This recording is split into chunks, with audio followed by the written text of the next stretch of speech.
باز هم حرف پیمبر به زمین میماند.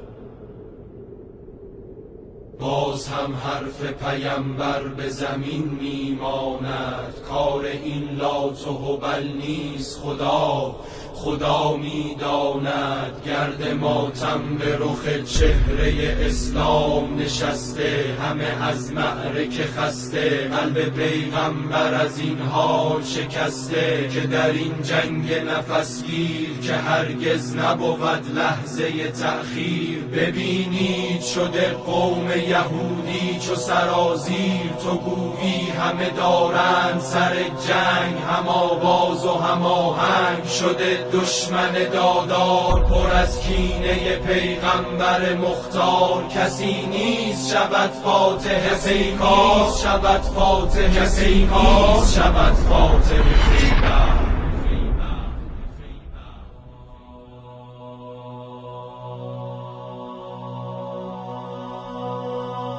ناگهان بانگ برآورد پیمبر، حضرت حیدر شیر دلاور، جان پیمبر فاتح خیبر.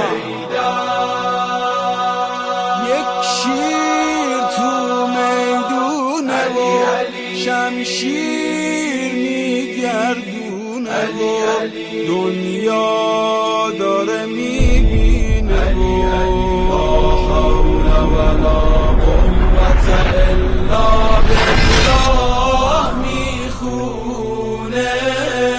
لشکر بی سامون دشمن سرگردون. خیبر رو میلرزونه.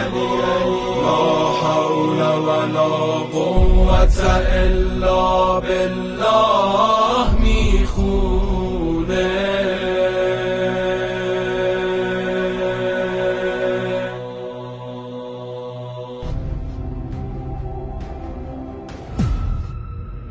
اینجا مرکز مقاومت است.